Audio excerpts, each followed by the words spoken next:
Speak it out and sing it loud. Speak it out and sing it loud. Let's get started. Welcome to Speak It Out and Sing It Loud on Adelante with Arlene. I'm your host, Arlene. Most of you know that I am a woman of faith. I am a Christian. Most of you know me also as a freestyle singer of the 80s. That was prior to my becoming a Christian. And most of you already know that Speak It Out, Sing It Loud is where I bring my friends of old and my friends of new. Today, I have a guest who will share his story, one that I have not heard fully as of yet, in hopes for you to have a better understanding of what some of us go through in life. So without further ado, let's bring him on.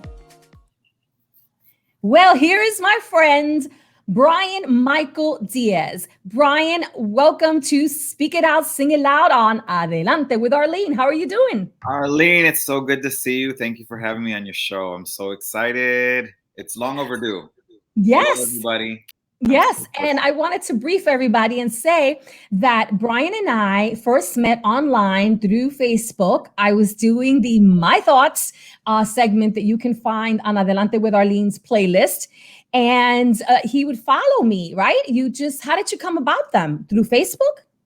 My goodness, it was such a long time ago. It's hard to remember last week, girl. But I think we ran into each other through Facebook or through like a mutual friend. Mm-hmm. And then I saw, you were posting your channel and your stuff, and you have such a gift. Thank you. For words and for inspiration, and just at that time, it was just hitting home. Whatever you were saying, whatever you were posting, and I was just like, wow, she has a gift. And I think at some point I direct messaged you and just said thank you and just told you how wonderful your words were. And I think that's where we started our friendship many moons ago. I what stood with me one day, you wrote to me and you said, can you give us more, because you make me feel like sitting on a comfy chair with a cup of coffee. You said that. Mm-hmm. And that really lit up something in me. But it wasn't until 10 years later that I was able, because we all have our journeys in life and we all have our ups and our downs. And I didn't feel quite inspired. So I am so grateful to have you on today. As a matter of fact, Brian sang at my wedding. That's when I first met him face to face, and he did a phenomenal job. And we'll talk about that music a little later. So Brian, what you've been up to? You were in Orlando. Where are you now? I am in the Chicagoland area. So we relocated in May. Okay. So it was something that was a long time coming. We had kind of felt like we had already lived out the purpose God had for us in Florida. And, we just kind of wanted to be back home, but the timing just never really worked out. So as we all know, God's timing is perfect. So when he wants something to happen, it's going to happen. And, the dots and the T's crossed and everything worked out. And in May, we finally came back. We just had our first, snow and I've been locked in for like the last day because it was just really bad out there. So I know most people who are up here all the time are probably like, but I love it. I really do. How long were you away from Chicago? 11 years. Wow. 11 years. I went to Florida just to do, to handle some stuff for my dad's estate at the time. And it just turned into an 11-year project, which is fine, because it was wonderful. I had a lot of great experiences and some that weren't so great, but, that's part of life, and you learn and you live and you move on. You get what you get from the experiences and you just move on. I lived in Chicago for music. I was there living for maybe 2.5 years. I found the people to be fabulous. I lived in the suburbs though. And I found everybody to be so great. I have wonderful friends out there. I like the diversity because it reminded me of New York because of that, So when I sat at a table in Chicago, in Chi-Town, it was a Korean with my friend that was Polish, the DJ, with my friend that was Mexican. I mean, we had a wonderful Italian array of friends that we all hung out together. And I love that experience I had in Chi-Town. Now, the only thing I don't like about Chi-Town, which you're probably going to know what I'm going to say, is that it gets cold way way too fast for me, faster than New York. And it snows super early. It was snowing in October. In New York, you don't see that snowstorm till my birthday around December, you know? So it was too much for me. It was too much for me, you know? So when you and I, Brian, were talking just a little bit, you know, through text, I had come across something you posted on Facebook, which God put in my heart that you had gone through something, you had walked through something, and you had come to a good place, even though, you know, you had made it like you're doing now, a transition, but it was tough. So do you want to share anything? Start wherever you want to start, about wherever you want to start. Oh, I'm assuming it's about my recent transition this year. Yes. I mean, basically what had happened was, you know, like I said earlier, I kind of went to Florida to handle some stuff for my father. And then it turned into my musical journey, which started in 2010. And you know, it's really tough out there for independent artists. You know this. It's really, really tough. So you have to basically be your own team. And for a long time, it was just me kind of pushing my project by myself. And then, you know, little by little, you meet people who kind of become part of the process. And because our industry is not as stable as it once was, you know, we don't have these multinational companies backing us up and finances. And, you know, you have to do things yourself. And sometimes you have to go back to work. You got to pay the bills, you know?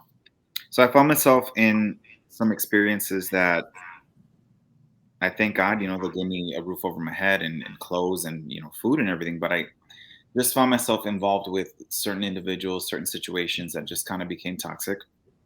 Some were musical, some were, you know, from work. And I feel like it just really did a number on my heart, on my spirit, on my soul. And I think I just got used to just being this person who could just handle everything. And I was just like, it's fine. I'll just keep dealing with it. I became the person who didn't know how to say no. You know, just keep throwing it on me. I'll be fine. And I think when we finally moved, I mean, the pandemic was really the turn of events. I always felt like nothing, unless it was something cataclysmic, I was not going to get out of this toxic situation that I was in, like this recycled negativity. And that's exactly what happened. Here comes the pandemic, and it took me out of the situation finally. But in getting out of there and coming back home, I started to feel the aftermath of years of this toxic behavior that I was allowing myself to be involved in. And I'm sure I played my part in it too. You know, no one's perfect. And I just started to feel the physical manifestations of said toxicity. So stress, anxiety, that was manifesting, you know, through my body that I had never experienced before. Thank God. And, you know, and the saints, I've never had any health issues before this year. You know, I take an antibiotic if I had a cold or, you know, my vitamins or whatever. But like this year has been a huge challenge for my physical and mental health. And it has to be, you know, from that, you know, my body finally just gave out and was just like, okay, you need to stop. And now it's time to take care of yourself. When you say toxic, you don't, you know, what kind of toxicity do you think was the one that entered your life that you allowed? It'll be helpful to other people because God knows I know mine.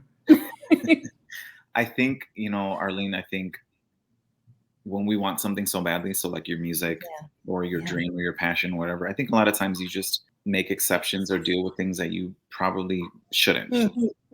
Behaviors, attitudes, things that, you know, as a person, you're like, this is not okay. I shouldn't be putting up with this. That's what I was doing. I was just putting myself in a situation to tolerate being disrespected, being taken advantage of, being looked down on. And these things just kind of just became a snowball effect. And then once I finally learned how to say no, or I need to do me and you need to respect that, that's when you kind of start to learn who's who in your life, you know? And it's a shame because a person who loves you, who accepts you, will learn how to say, you know what? It's okay. Brian's right. Or maybe Brian's not right, but let me give him this one because he's done this, this, that, and the other. And so you just kind of learn through those experiences that not everyone who says they are who they are is who they say they are. Oh, wow, Brian. I know that all too well. Because, Brian, I don't know if you know, but I started in 1984. So I was 19. And, you know, at the age of 19, there's so much you don't know, you know.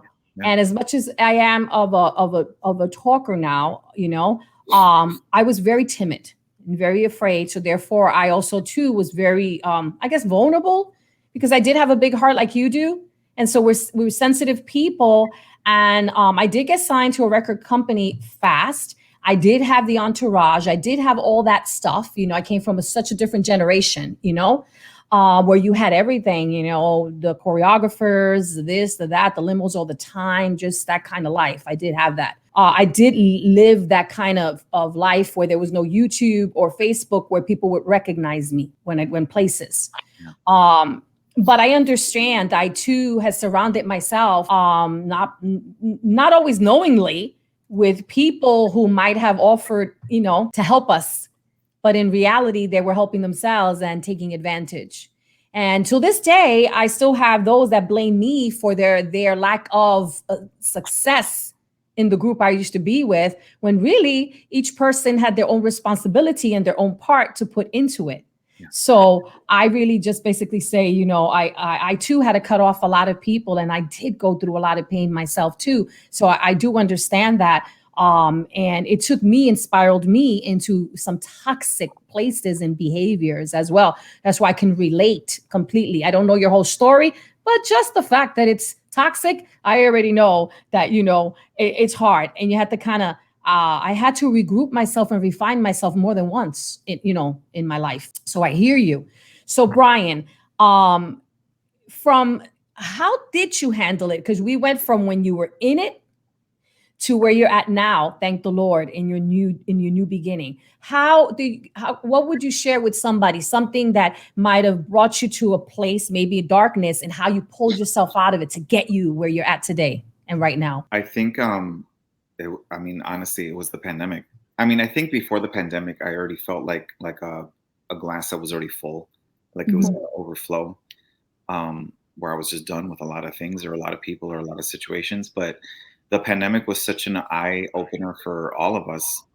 A lot of us kept and held on to that, and we still see that now. And a lot of people act like it never happened, unfortunately.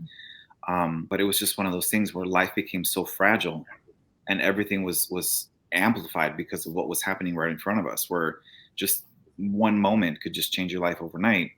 It just put everything into perspective. And so being locked up in a house, and then kind of being told, well, it's time to come back to this toxic situation and these toxic people and this toxic, lifestyle. And I was like, no, I don't want to go back to that anymore. I was like, we already knew that life wasn't guaranteed, but now it was just like alarmingly obvious that it wasn't guaranteed. It's like, I'm not going to spend my life like this anymore. I've already felt the calling to get out of this. This is my chance. And the people involved, if they want to accept that and support me, great. And if they don't, then obviously they're not who they said they were. And I finally had the chance to get out of it. And so Brian, it's funny what I'm hearing you say, which is pretty awesome. And people may not see it that way. Here was a bad situation, right? Where we were all pretty much kind of confined, to our homes per se. Okay. Some forcibly because they wanted to help save our lives, and save the life of others. And during that time, some of us, unfortunately, it could lead us into deep, dire depression, and I'm respectful of that. I understand that. But for some of us, it became an eye-awakening moment, because it's the moment that we in life like to just, keep it going. Como my show is Sigue Adelante. Keep it going, keep it going, keep it going. And when we are creative people, we are created, and surrounded by people that you got to keep going, if not, they're going to forget about you and you keep moving, right? But it wasn't until you were made to have to be completely still that you realized, instead of the going into the negative aspect of your life, the negative was enlightened and allowed you to see that, no, now I have the strength to say, and the choice, I always had it, but now I can say, no, this is not what I want. And that is what I would encourage other people out there. It's not easy right now. We're living in different times. I have struggled more in 2021 than I did in 2020.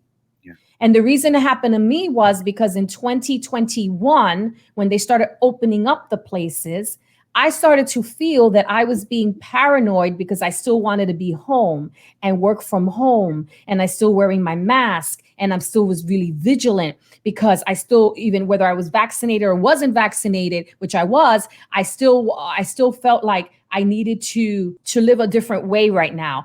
And I was having these thoughts in my head that would say, Arlene, get over it. come on. And I would have many friends that wanted to see me that I love, but I said, no, I cannot see you. And many of them, unfortunately, that I said I couldn't see ended up with the pandemic because they ended up being a little bit more social and took more chances in 2020 because they felt so confined, of course, and in the year before, whatever. I mean, they felt confined in 2020. So in 2021, they wanted to let loose. So I actually felt the opposite. In 2021, I started feeling more sad and more like I was the only one still thinking that I needed to protect myself, that I was the only one, you know what I mean? Saying, wash your hands a bunch of times and, oh, no, don't be around without a mask.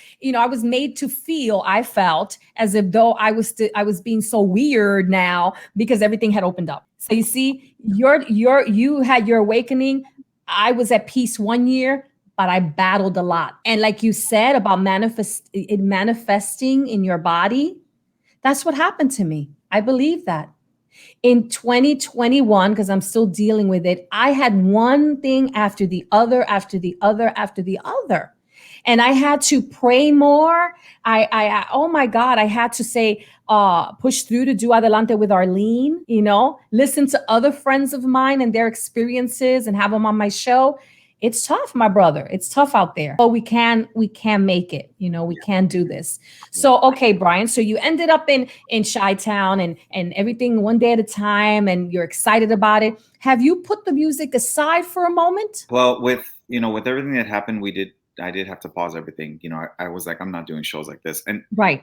I did see a lot of indie artists and artists who had the opportunity to do like those drive-in kind of concerts, where people were in their cars or certain situations, streaming, obviously. But I think the priority just kind of became the pandemic and protecting my family. Right. I just kind of put a complete halt on it. In coming home, thank God I have started to do some shows. I think I've done maybe about 4 or 5, and it's been wonderful. I mean, obviously it gave me some anxiety because, to be with people again, it was just like, oh my God, but you take the precautions necessary and you do what you have to do. So I have kind of started that route to performing again. But what I want to really start working on, and that I'm kind of throwing out there and speaking with people, is to start working on my next, project, because I haven't done anything in the studio in years, and I feel that pull, that call to do some music. So that's where I'm at right now. Do you have a whole new set of people, a new team? Are you starting to, or no, not yet? I'm literally ground zero. I would say this to you. I would say stay really prayerful, obviously, because I've had bad experiences too, really bad ones. And I even had some bad ones when I started Adelante with Arlene, way back then before I even met you. Because it originated in New York. And I can tell you that when we have a vision, when we want to create, there's so many people that are going to come and want to put us in, in that commercial bubble, and that this is the direction you need to be going in, And I think that the beautiful wonderfulness about being independent as you are now, and I am really, is to be able to take control of your vision and guard it, and have the people around you that are going to jump on the bandwagon to enhance your vision, not to destroy it. Right. And stand by what you believe should be what you should be doing. Now, of course, we should be always subject to change and to good advice. But anybody who tries to change that in which so deep in your heart is the way you should be going, they should not be the people you work around with. They should just not. So after you came back to Chi-Town and you put down your music for a little bit did you go back to to work, regular job? Yeah, I wouldn't have been able to make this transition without that. How did that feel? Because I went through something, going from being known as an artist to being behind a desk. How did that feel for you? Honestly, a lot of, the perception of social media, I was just kind of trained to not put too much out there. So a lot of people thought I never went back to work. They thought I was still singing, So when I came home, they were like, oh, you're coming back? What about your music? And I was like, oh, I've been working for a long time, I mean, at first it kind of stung, I'm not going to lie, because I wanted to be able to pay my bills with my music, or to take care of my family with my music, but I realized that we're in a different time now. There's only so much you can do, so you kind of have to have that duality where you do both, or it's kind of nothing. So coming back home and working, it was humbling because it ended up being an emergency room position. I was working in an ER, and it was only a seventh month commitment because now I'm transitioning to something else. That experience was extremely humbling. The things that I saw in that short period of time, just from COVID to people passing away to just so many crazy things that I saw. I just had if I had a level of respect already for healthcare, like it's just a whole nother, because I was in the administrative aspect of it. Even though I dealt with every single person that was coming in the door, and I would see what was going on in these rooms. I mean, just to see that, I was just like blown away at the care, the talent, and the advocate that these people are putting into every single patient. It was just crazy. So I think, maybe a couple years ago, I would have been like, oh, I'm going back to work. And, I don't want people to know that I'm working. It was one of those things where I'm grateful to be working. I'm grateful to still be here. And then to be in this industry, I just felt very humbled and lucky. Brian, it was the opposite for me. It took me so long to be able to, it took me till I came to the Lord. And even thereafter, when, it's because I was so immersed for so many years in that world of music. It is all I did. It was my livelihood. And successful, I was successful. With radio, top 10 and all the above. Now, they didn't have the YouTubes, thank God. They didn't have the Facebooks and all that stuff, social media. For me, it was a journey about finding out who I was. When we link our identity to what we do, if what we do fails in any way, fails us, we may feel like we are failures, But in reality, our identity should never be linked on what we do as a profession or something outside of ourselves. It should be linked in who God created us to be. So we should be ever changing and ever evolving and ever growing people. And it does take time, but when it happens, there's a piece that happens. I miss recording like you would not believe. I was about to be part of a wonderful, very professional worship team, because I did record here in Florida, but I never got the chance to really perform those new songs that are fantastic. But where my soul desire lies? It lies upon doing the music that I want to create, the music that tells my story now. That is what I want to do. And because of the pandemic, I can't do it right now. But I believe, like you, there's going to be a time. Mm-hmm. And we got to remember out there, whoever's listening, that society puts a stigma on us. It puts a age on us. You could only succeed till this age. After this, it happens a lot to women. I could speak about my end, how you are not felt to be as beautiful, or look at her, she has so much wrinkles now. I just turned 58, and it's something that we all look in the mirror and say to ourselves, wow, I wish I looked as young as I did before. Can we discuss how amazing you look at this age? I'm just saying. Oh, I thank you. And I thank God and my mother for good genes. That's all I can say, Betty White was a great example of defying age, and a woman that could be loved by the young as well as the older. It's incredible. She just broke every barrier that came with age, defying age, while her body, she was absolutely beautiful, did not look 99 whatsoever. It's shocking. Yeah. So I think she is such a big encouragement to all of us, to remind us that, like you said, life is precious, and you made a decision to protect yourself and to protect your family. And, during this pandemic, and you still continue to protect yourself, even though you're working outside. And you also got to see a different perspective that God will want you to see on how hard the healthcare, the people, the nurses, the doctors, the orderlies, the janitor, the administrative, how hard they work in these hospitals. And you were in an emergency room. You were in a place that chaos comes into at any moment. And so I don't think you would have had the opportunity to really know that, and if you had not experienced it the way you did. Yeah. So to anybody out there listening, I would say life is going to bring you some different twists and turns. But find the silver lining in it, in the midst of it. Find the lesson that you as an individual are supposed to learn so that you can grow and help somebody else. Because I know that whenever we experience something and we learn from it, we never forget it. Right, Brian? We never forget it. We never forget it. I wasn't a nice person before I came to Christ. I didn't speak to waiters. Now they call them servers. I didn't speak to them or treat them in a manner that I should have treated them. Why? Because I expected my food immediately and how I wanted it. I'm very fussy. I don't like cold food, right? Okay. But there's better ways of saying these things. So I didn't know the infrastructure of a restaurant until I had to become a servant in Chi-Town, until God humbled me and made me a waitress while I was recording in the studio. And I never forget that now. See, I never forget that now.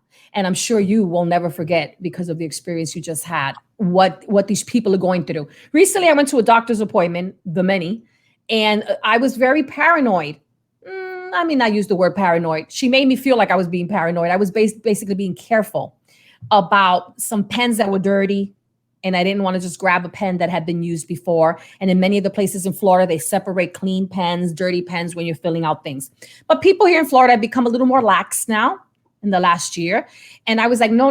And I didn't want to touch it. She was very, very rude to me behind the front desk. And she's like, oh. And she just got really and I was feeling anxiety about my appointment. And so why I'm saying this part of it is because I learned something good from it. And you know what I learned, Brian? I learned that even though she was nasty to me, she too has her own anxieties and her own fears. And she too is under a lot of pressure while she's placing herself behind that desk every single day to work with the public and sick people that are coming in with the mask. So while she wasn't correct in the manner that she reacted towards me, I have to feel more compassion, understanding that she's placing herself in an uncomfortable situation and not doing her job without a mask and the way she used to and be free. She too, but she just didn't know how to react well to it. Right. So we have lessons to learn on either way. Right. And we have to be kind in the midst of this even more so pandemic that we are still under. Yeah. You know, I want to talk a little bit about something, if you want. It's something about the topic of bullying once we spoke on the phone. Is that something you'd like to talk about right now or share? The reason that I wanted to talk about it, Brian, is that sometimes we lose our courage to speak about something that's so freaking important and so prevalent still to this day happening in this world that's really going to help somebody out. You know, I watched this program called State of Mind. And the host of this YouTube is an actor named Maurice Bernard. And Maurice Bernard is Sonny on General Hospital. And I am a soap opera General Hospital fan. I've been watching it for 50 something years, like 55 years. This man, okay, has mental illness. He's an actor, Emmy award winning, okay? He brings other actors on to his show. They premiere every Sunday, the new ones. And here now, these actors are opening up about all things in life we would have never known that they've gone through or go through, whether it was bullying, whether it was sexual abuse, whether it was addiction. And I am like in shock in a good way that they are so transparent and how much they're helping me as well. You know, we're being so open. And I think that this is the time and day, due to the fact that this pandemic is happening, that so many celebrities have come out and spoken about a bunch of different things in their lives that they've gone through that was so hush-hush that only a few knew. Some that still deal with anxiety, that have to have sometimes production in movies closed down for a little bit just so they can recover. I don't celebrate anybody's problems or issues or journey, but I celebrate them for being courageous enough to discuss it, to speak it, to share it, to help somebody else out and to help themselves out, because we help ourselves out when we speak about it. So if you can, please do, because boy, have we all been through something.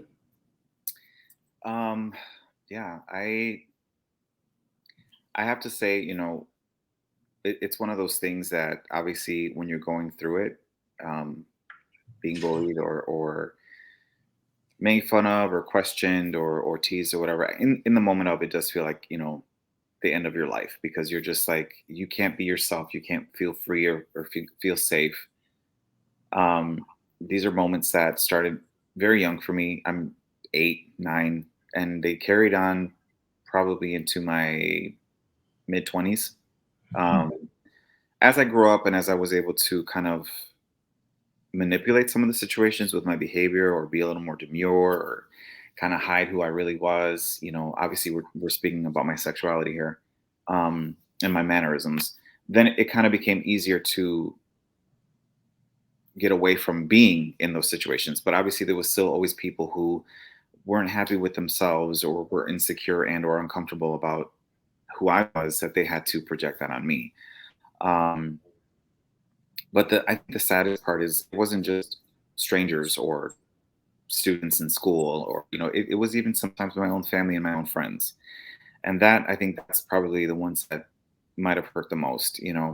Um, but luckily over time they dissipated. Obviously things have progressed and acceptance has become more, part of our everyday. But it's still something that scars you for the rest of your life, because these things happened during pivotal moments where you're, developing. Your brain is developing and your emotions are developing, and it just kind of stays with you. So sometimes even being 40, 41, I still feel like I'm 10, and I still feel those insecurities. But I have to say, and this has been a huge blessing, because this is not the case for everybody. Um, those issues, I was able to project them into singing. If it wasn't for those issues, I don't know that I would have sang. I don't know. Um, I found that pull and that passion for singing and writing and all thing arts, and that's really what saved my life. And obviously that was a gift from God, and obviously all these musicians and singers that have inspired me through the years. But I don't know where I would be without that. So And even that was your outlet. I understand. I was verbally abused, and what happened was, growing up by my father. Growing up, people always made verbal abuse to seem nothing in comparison to physical abuse, because they would say, "Oh, you don't know what this feels like because I get beat, I get hurt, flesh." I was like, you should never compare them, because they're both abuse and they're both extremely scarring. Mine were very emotionally and mentally scarring. They based the foundation for the rest of my life in my adulthood, and the problems that I had that people never knew when I was in my 20s, and I couldn't stay in a committed relationship because I had all this doom and gloom in my life. I would set everything up for failure in many ways when it came to love. I didn't know how to be loved. So, bullying, abuse, oh my God, any type of abuse, bullying is an abuse, it is detrimental. And we are blessed to have been able to survive it a day at a time, and I think that when we suppress things, as I too suppressed, because I thought that the way my dad verbally abused me was normal. I truly thought that there was always some kind of fights or this, problems in the house, until I had a long-term relationship, and his house was family. It was like they ate together at the table. That was like foreign concept for me. And I think when we are abused or bullied or made to feel less than, because we're still pretty young, we're developing, in life. We just start getting this perspective about ourselves. What are we supposed to be? We feel like we're supposed to be what other people want us to be and who other people want us to be. And so I'm glad that you are speaking about this, because there is a good side to it, but it is a long journey. And I think the journey is always going to be a day at a time. But I think that the freedom for me is to allow God to heal us in those areas. Yeah. When we don't allow God to heal us and we try to heal ourselves, I don't know, it becomes like the wound is still open. I think the wound can close, and I think sometimes there will be triggers, even though it's closed. But you now have the power to say to the no. You have the power to push yourself back from it. You have the power to maybe hopefully disassociate yourself from that situation, Brian, you said sexuality. I wanted to make something clear. I might get emotional. Christians get also a bad rap when it comes to having friends that might be bisexual, of all different types of gay, transgender. We get a bad rap because my gay friends know that while my Christian beliefs have a certain belief system and truth that I go by, I would never, I don't abandon my friends is what I'm trying to say. And that my biggest concern for me when I minister to my friends that are of a different sexual preference is this, that they are okay. I want to know that they're okay. If they have a relationship, a man, women, most of them are my male friends, and they have a relationship with another man, and you're going to tell me you're hurting, I'm going to minister to your hurt. I'm going to minister. If my friend's getting abused by another man, I'm going to tell them the same thing I would have said if they were with a woman. That's how I minister to my friends. You know, I don't minister to them and speak to them in regards to, hitting them with the Bible on top of their head or whatever the case may be. I don't do that. I just show them the love that Christ would want me to show. Now, I am extremely honest. I'm going to tell you, Brian, with my friends, if asked. If my friends may say, well, I know you don't agree with this, I'll say, no, I do not agree with this, but I still love you. So, I have seen a lot of hatred towards both the community that doesn't believe in what I might believe in. I've also seen hatred towards that community, towards us as Christians. And I experienced watching it through a preacher in Canada that all he did was go outside, Brian, and speak the word of God. He didn't say, I say, seriously, he didn't. He didn't say all this stuff like we're having a conversation. He was just speaking the word of God like he does, and he evangelizes. It didn't matter where he went. So whether it was a gay community, whether a straight community, whether it was this community, that community, it didn't matter. He did what he was told to do by God. He baptized with permission in the waters, and they spat in his face. So what I'm saying is, to clear out the air, there are good and bad people everywhere on both sides. Hatred is not of God, but to hate us as Christians, again, is not of God neither. Neither one is of God. So I would say that whatever you want to talk about, you can talk about freely. And I really don't care two hoots on who likes or who doesn't like, because this is your story. This is your feelings. This is your journey. And nobody should ever, they haven't walked in your shoes. I just want to clear that out. And that we must pray for all people, because our Christian people are also getting persecuted. You're such a beautiful person, Arlene. I have to say Thank you. I want to say this too for people who are, judging mankind or perceiving us a certain way. It's not just one's journey that one's going through, but a lot of times people don't understand what it is to be in this predicament. So, for example, I was raised really Catholic. I was an altar boy. You know what I'm saying? Yeah. My first communion. All of them, communion, confession, all the ones. I did them too. So I was like to a T every Sunday I was in mass, and holidays. And so my mother and I and my father sometimes would go too, and my family. And so this is something that was extremely difficult. I think a lot of people think that you just wake up one day and you're like, I'm gonna like boys, or I'm just gonna do this. And unfortunately nowadays that is happening. People Yes, it is. They're getting bored. And with the acceptance and the open-mindedness that is out there, they're just kind of doing it like just cause, which again, everyone has their way of thinking and what they want to do. I don't necessarily, that makes me feel a certain type of way, because this was something that millions of us struggled with from a very young age, and had to go through it on the hard way, not just because we wanted to do it, And so this was a very personal battle. Like, it was something that many times I was forcing myself to be, straight, or forcing myself to do that just to people please, or yes, out of fear of God, or it took many, many, many, many years for me to just finally say, Brian, just breathe and just accept yourself and just be okay with it.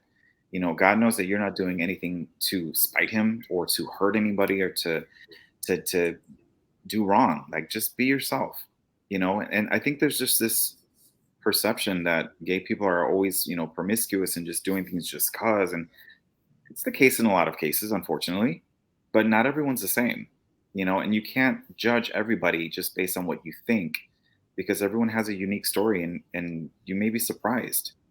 And religion and love for God and everything has a lot to do with tolerance as well. Like, everybody has their struggle and what they're going through. And love is,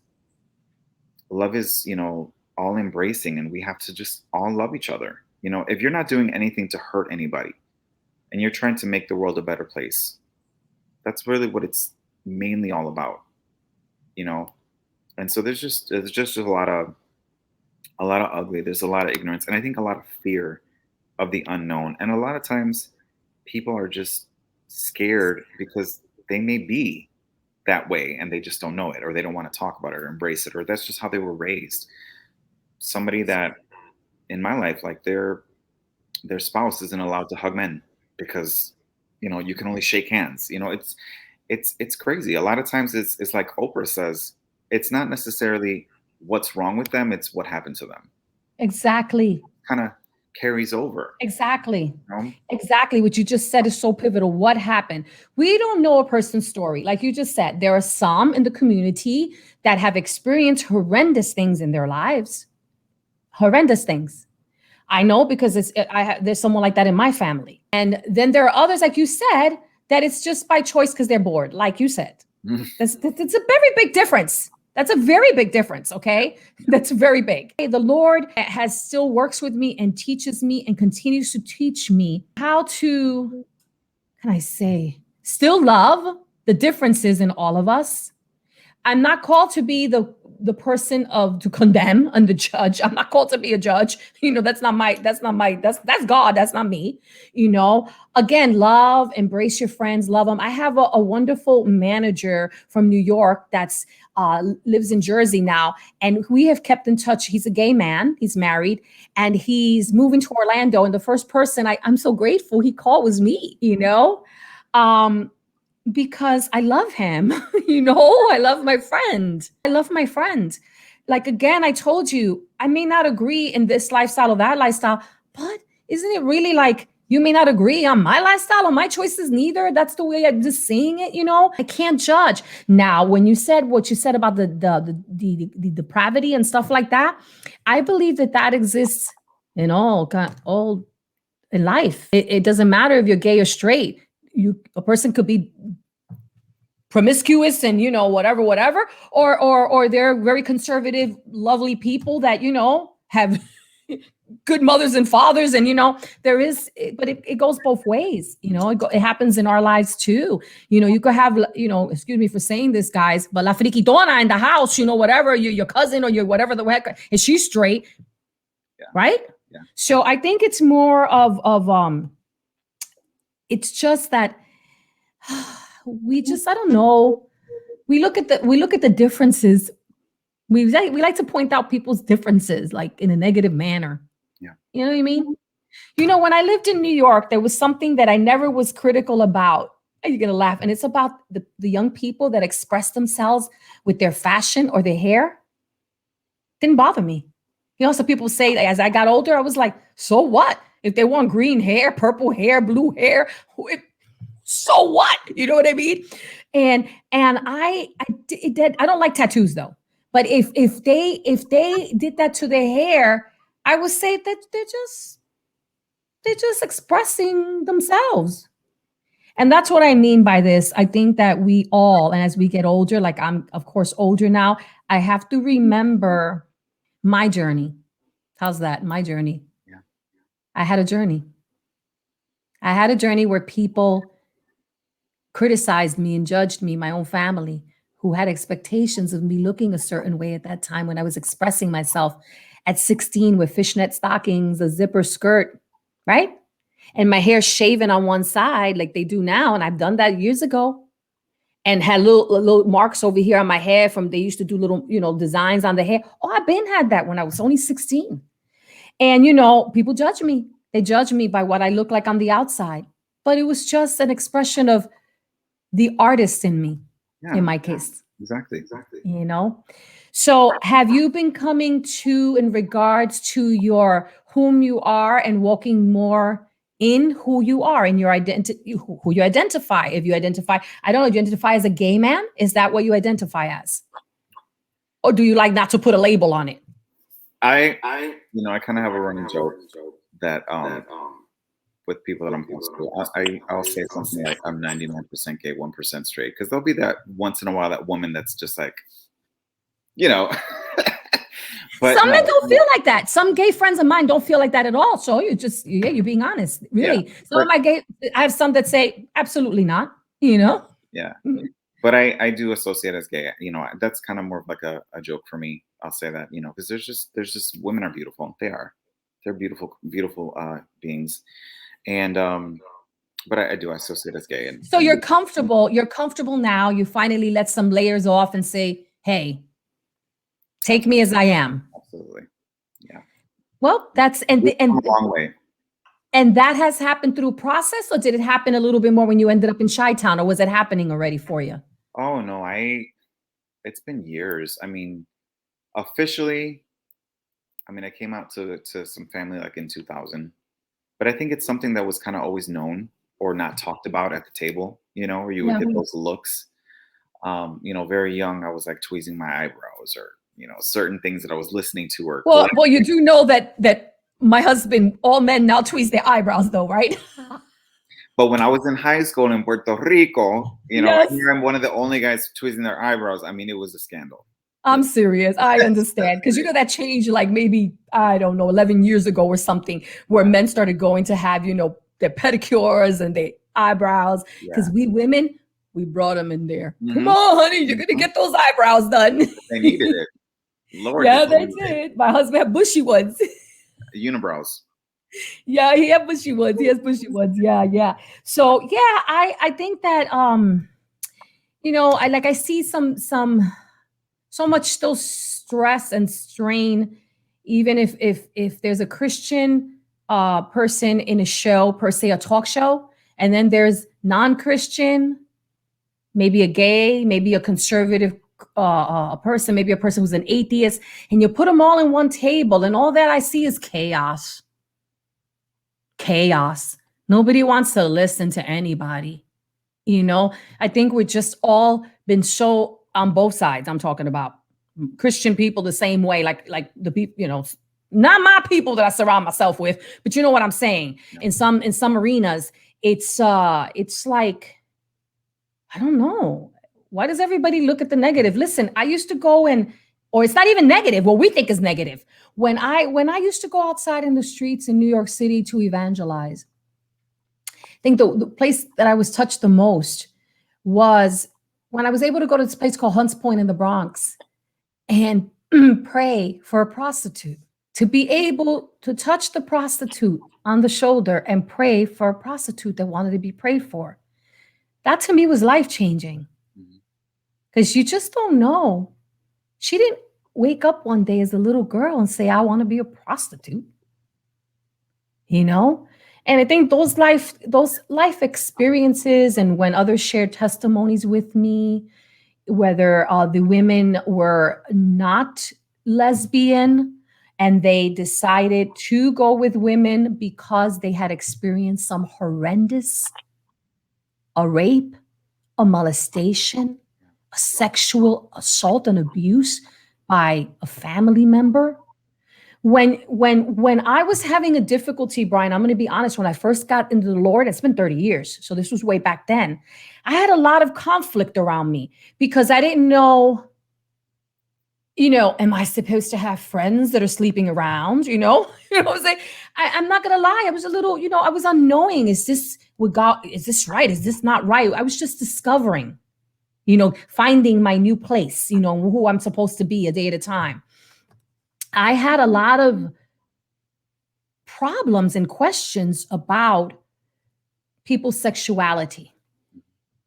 And one day, very clear to me, the Lord allowed me to find out a story about a family member that's a lesbian. And the Lord gave me information in 2003 that I never had. But yet I was being, in my heart, judgmental. And the reason I was judgmental is because I too had experienced something bad with that person to my end. But God showed me that I had known nothing about the journey of that person. Nothing. And when I found out the journey of that person, my heart changed, you know? And that's the way I feel about everybody out there. I don't care if you're straight or you're gay. I don't know your journey. Who am I to judge? Now, that doesn't give people reason to be mean, rude, and sick in the brain, like some people that are, you know, those are the people that need a lot of prayer. They need help. They need therapy. Those are people that really have been afflicted so badly and just have you know what I'm saying? Some they become criminals. I'm talking about all kinds of people that have been through something. But I thank the Lord that people like you and I have God to help us through it a day at a time. Girl, you better preach. I know I keep talking instead of letting you talk. I just want to tell you, Brian, that I love you. And just the same way it's hard sometimes for you when you have Christian friends, Christians in a way that I'm talking about, I'm not saying that you don't love Christ. I'm saying, Christian friends, we are learning, So if anybody criticizes in front of you, somebody like myself, a Christian woman, remind them that we are not all the same. Just the way that the gay community is not all the same neither. Unfortunately, the light has been shined in the gay community or in the transgender community or, all the different, the one community of many, they have shined the light not so good, sometimes. They haven't shined it so good. They shined it as, here I am, take me as I am. Who do you think you are? You know what I'm saying?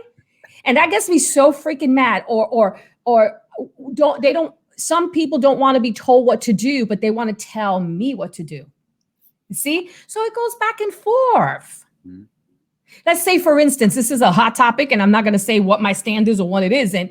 Abortion or not, right? That's a big topic, right? Yeah.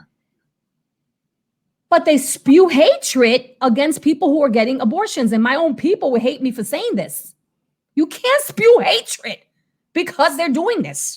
Yes, I don't like it. No, I would not want to. Yes, I know better now that I didn't know then in my lifetime what goes on in these places, okay? But the hatred goes in both ways. I hear them speak horrendously to Christians and Christians horrendously to them. And I think the main thing the main problem, and this is with religion and politics and sexuality and so many different things, the failure that we're having as people is that we need to learn how to appreciate and respect other people's opinions and sit down and discuss them without attacking each other. Because at the end of the day, not everyone's going to be the same. Not everyone's going to feel the same. And my thought process, and it's not everybody's, is that as long as you're not hurting anybody, I'm open to it. As long as you're not doing something that's criminal, I'm open to it. I'll talk to you about it. And as long as you're not like trying to jam it down my throat, I'll talk to you. Exactly. People that you sit down and you're just like, I can't talk to you. But if you're willing to sit down, have a cup of coffee, and discuss the conversation like two mature adults, that's fine, And that's unfortunately something that is extremely lacking right now. And listen, it's even like, do we always have to discuss it even? Is what I mean? Yeah, that too. That's another thing, Like, if it wasn't for this, pandemic and my friends moving over here, do you think that I'm not going to invite my gay man friend with his partner, his husband? Do you think I would invite them to eat? What am I going to discuss? What is it? I'm going to discuss gay things? I mean, like, I can have just a regular dinner and talk life is what I'm trying to say. It's like I can't just have Christian friends. I have to just love people. Now, don't get me wrong. There are some people, no matter who they are, that I don't agree with their lifestyle in regards to maybe something that's going to put me in a place of the toxicity again in my life. I can't hang out with people that drink a lot because I've been sober for 30 years. I can't hang around in a place as a married woman where there's a whole lot of very good looking men without having my husband with me, right? Let's be for real. Just because I am a Christian does not mean that I don't have to be careful and be wise sometimes of what situations I'm putting myself in. I don't have to do every show I'm invited to do. I prayerfully consider the show. Maybe I have no business being in that club. Maybe I do. Triggers. That's, those triggers. Yeah. So therefore, that's how I feel about it. Let's love each other. Let's respect each other. Let's have those conversations if we want to have them. It happens also between different denominations in religious denominations. It happens as well. It's like we perceive this group of people to be this kind of people because a few bad seeds made it look bad for them. And therefore, I, as a Christian too, may close myself, but I have a bishop that's been all around the world, and he speaks and interacts and has discussions, conversations with men or women of other religious groups. Do they agree? No, they agree to disagree, but they listen. They listen. And they exchange, and they get to know each other, and they eat together. That's beautiful. Yeah. Right? But if we're not comfortable, that's just us. We may not feel comfortable. It doesn't make us bad people. It doesn't make you a bad person. Then let's not just hang out. Let's not hang out. It is what it is. I'm not comfortable with some of my gay male friends. I'm not. I still love them, but I can't hang out with them because their lifestyle is very magnified in many areas that I don't need to have. That's not my business. Yeah. I don't magnify my relationship with my husband to anybody, my private times with my husband. So I don't want their lives in that area magnified to me. It's unnecessary. I don't sit around having those kind of conversations anyway. That's the stuff that gets me pissed. You know what I mean? I'm like, really? Like, really? Do I sit here? You know what I mean?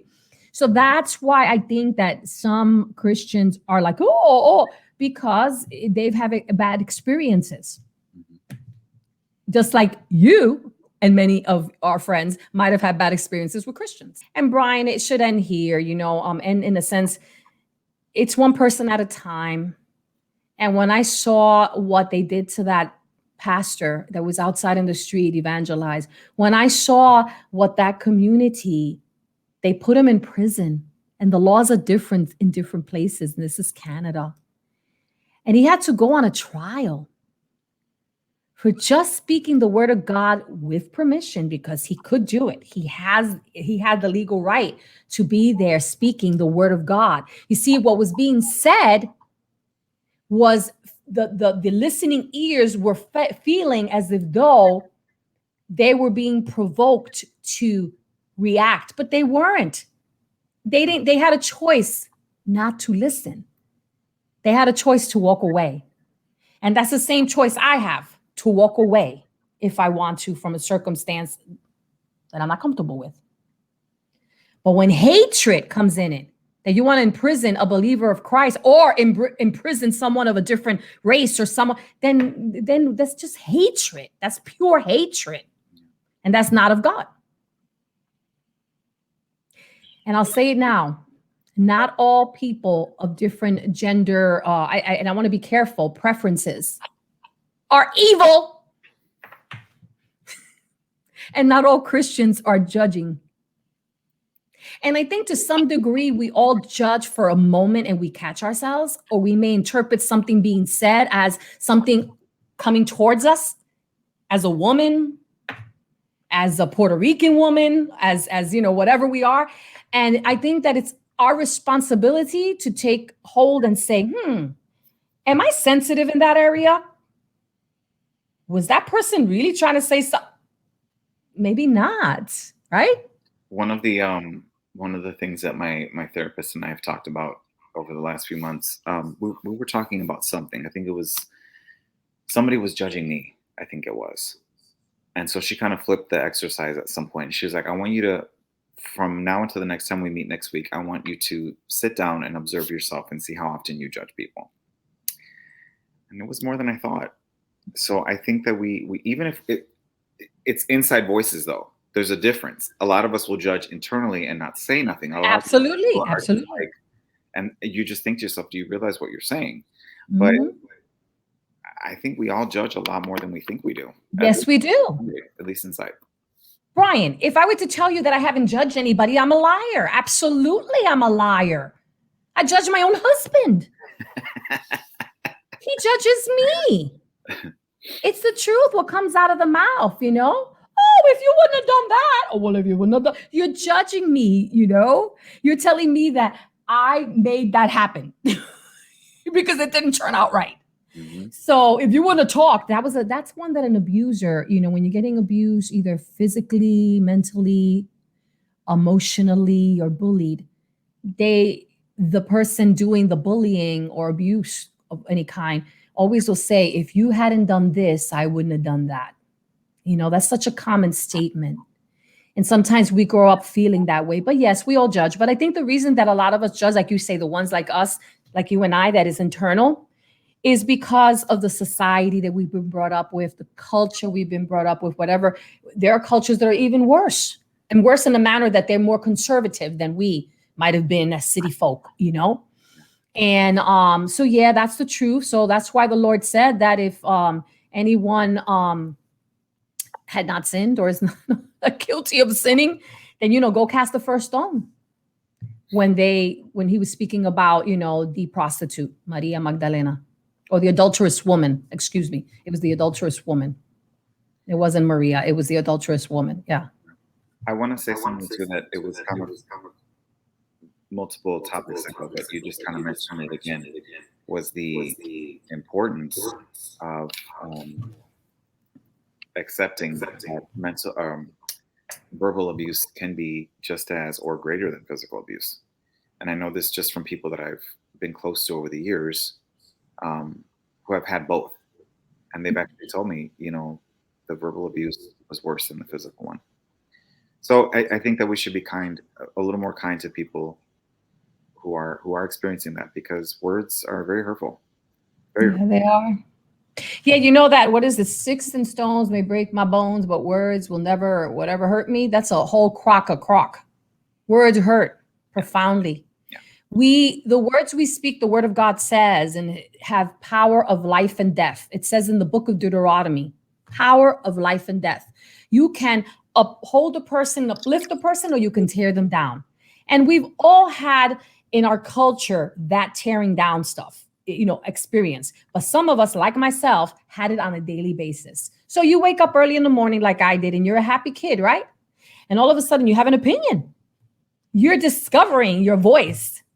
You may not agree with your parent, but your parent will put you down, will accuse you of doing things that you never did before, will say horrible things. And if it wasn't for the Lord, so I got to say this out there, if it wasn't for the Lord and my being in the Christ Jesus now, I would have never loved or forgiven my father as I have so wholeheartedly forgiven him for so many years. It took me probably about 7 years or more to learn, and therapy too, of course, and counseling, to forgive my father. I couldn't do it without help. I couldn't do it because I now see through the eyes of Christ. I don't condone his behavior of his past, but I see the little boy that was abused by my grandfather. I learned that. I found out. I see the little boy who wanted daddy's approval, but daddy was a military man.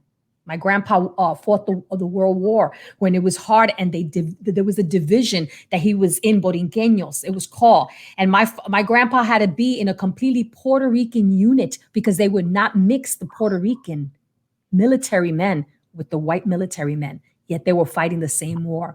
There's so much we don't know, my brothers and sisters out there, before we close. There's so much we don't know that others have gone through. Does that excuse the abuse? No. Does that excuse their behavior? Absolutely not. But if you want to be set free, then we have to learn to pray to the Lord Jesus and to allow him to heal us a day at a time in those areas so we can be free to walk a lot healthier and not repeat those same mistakes and be mean and horrible to other people and take out things that happen to us on other people. We have to learn that. And the only way we can do that is never on our own. It isn't how many AA meetings I went to, even though they helped me. And I believe in them. They helped me, but I couldn't have done it without Christ. I would have just been a dry drunk going to meetings and just thinking that I have to do 5-6 steps only and that was it. No, I go to God because there's not always a chance that I can run out there and have a meeting. There's not always a chance that I can go call, such and such a person, but you can call on the name of the Lord and he will be your help and strengthen you. And in forgiveness, there is freedom. Now, it doesn't mean that the person that hurt you, you have to let them back in your life. It doesn't mean that. You can disconnect yourself. And if you cannot, then I pray that God will make a way that you can disconnect yourself. I pray. And that a way that he could give you the strength to be strong through it all, because he can do that. Amen? Amen. Anything else to say before we close? I was just going to kind of add this little tidbit. We were talking Yes. about what we're saying now and earlier too, that sometimes what I've learned in my recent experiences, sometimes when people show you who they are, you kind of have to believe them. Sometimes. That's a good one. Say that again, Brian. Say that Sometimes again. when people show you who they are, you have to believe them. I think a lot of times we just give too many benefits of the doubt, benefits of the doubt, benefits of the doubt. And what we're ending up doing is putting ourselves in a situation that creates this snowball effect. Sometimes people just are who they are and you just have to believe them. And then you make that choice if that's what you want to deal with or not. Yeah. You know? Yeah. I could have saved myself many years, as I'm sure you can say the same thing, really step outside a situation sometimes and look at this and be like, is this something I want to associate myself with long term? Maybe not. Yeah. And sometimes, Brian, we don't know. Maybe we're young, like I was, and we don't know at that moment. We're still trying to discover ourselves, like yourself, when you were young. But there's something inside of us that was always telling us that didn't feel right. Exactly. And I don't mean those people that were forcibly hurt. I don't mean that. Yeah. I mean that in the environment or that friend or that relationship that you could have gotten out of. Yeah. Something inside was letting you know that wasn't a good way to go or a good choice to make or a good person to be around. And we made the choice to still stay. And later on, we may realize that we had codependent issues, low self-esteem. We discover these things. But like yourself, going to therapy, I went through a lot of therapy, and I studied in graduate school. I didn't finish to be a licensed clinician, to be a therapist. I realized I learned a lot about my own triggers, about life, about being able to say no, standing up for yourself, and making better decisions. And when this pandemic came, I could have been bombarded more with a lot of the negative stuff in my head, a lot of it. And this show helped save me, Adelante with Arlene. Talking to other people helped save me. Getting on a FaceTime with people that I had lost touch with for 10 years, people that meant a lot to me. Those people. So if you have those people that that you pick up the phone and it'll be like you just spoke to them the other day, go for it. Yeah. Speak to them, FaceTime them, because they need you just as much as you need them. And with that said, thank you for being on the show. Thank you so much for being open with me. You always have a friend if you need me to speak to you, pray with you. Please remember that. If I don't get back to you the same day, like you when you work, it's only because I'm sleeping probably or working. So please be patient. So I love you. Thank you. I am glad that you have for having me. Thank you. Yes, that you have your new journey, that you're in your home now. Like you said, this is home for you.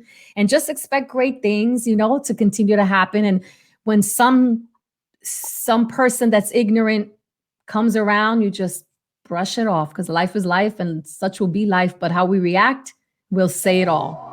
And help us. God bless you. And as I say at the end of every podcast and every video, sigue adelante. Until next time. I am so grateful that I had my friend Brian on this Speak It Out, Sing It Loud segment.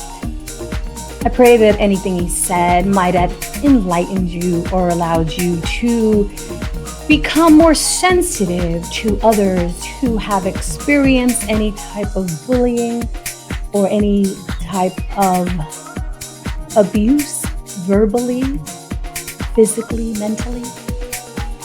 And I pray that we will learn how to love each other and our differences with the love of Christ. Now, that comes from both sides. And I am hoping that today's segment has given you food for thought. Thank you for tuning in to Speak It Out and Sing It Loud. You never know what we're going to speak about on Speak It Out and Sing It Loud. You are watching Speak It Out and Sing It Loud on Adelante with Arlene. Adelante.